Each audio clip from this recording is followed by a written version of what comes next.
most likely outcome? Well, if we're just looking in terms of predicting this case, Kennedy wrote the dissent in Grutter. So it's, I think that that we're trying to figure out the question of whether or not he's going to vote for this.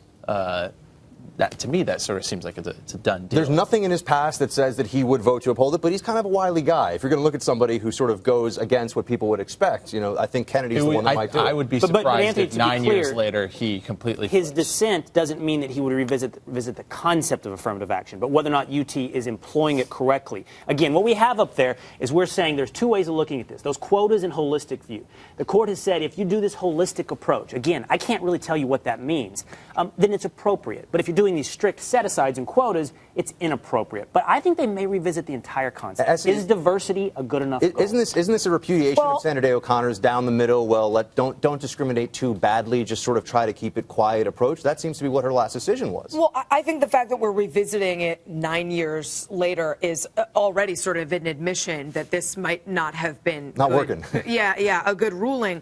But while they're going to be talking about the constitutionality, I think the broader conversation, the one we'll be having nationally, is whether affirmative action has been working.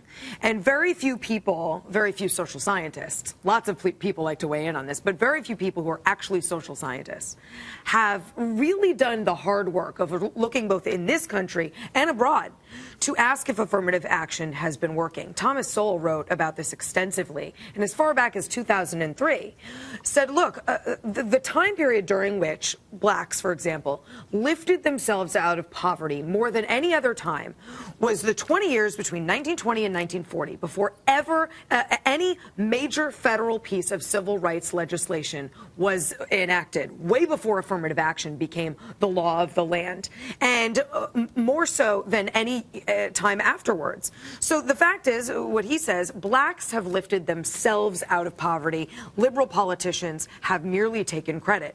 Then, of course, there's this mismatch theory that posits that actually this does more harm than good when it comes to college admissions. I think statistics show that 80% of the bottom 20% of the class are affirmative action admittees. The question becomes then, are you setting back these admittees by making them struggle to keep up with they're ill-prepared because California, they're put into inappropriate schools, schools that they are not going to do well in. The California school system has been the laboratory for this to a large extent, and I think Ward Connolly, who sort of pioneered pushing through that there would be no race and admissions error, has made some very interesting points. He said, what advantage does a first-generation Vietnamese immigrant to California have over somebody else who's already been here? Why would you, on this 14th Amendment issue, how could you not give them the equal protection of the law? They're paying taxes. They're living in this state. Why would it be discriminated against them? They had nothing to do with any historical wrong in this country. I think, though, there's an assumption being made that African-American students at these universities are not prepared to go.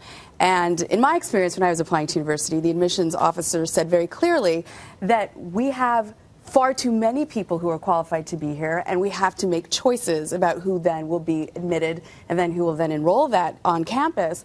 And I think a university has every right to decide that the student body we want to enter this freshman year to reflect a lot of different social goals, whether it's to take the Italian kid in the Queens and get them onto campus who has the grades, who has the SATs or whatever test the kids are taking now, and say that's important to us in terms of trying to advance, social equality in this country. So I'm not sure it's as cut and dry as what you're saying. The job of a college was to educate. I can assure you it's as cut and dry as I've said, but I think that's an interesting... in terms of holistic, you're asking what is holistic? I think that's the interesting position you made. Now I wish it wasn't the end of the segment, but the beginning, because what you basically said is racial discrimination is an appropriate use and tool if you are accomplishing some goal. In this case, the goal is diversity. Again, it's not redress of or a racial... social cause. I mean, Amy's making the point that it's the job of a college, private or public, to advance some kind of social justice. If they choose. That could be the job of a college that chooses to do that, but most colleges... And we're talking about a state institution. This is actually an arm of the government. This is being funded with taxpayer dollars, which are taken from you with force.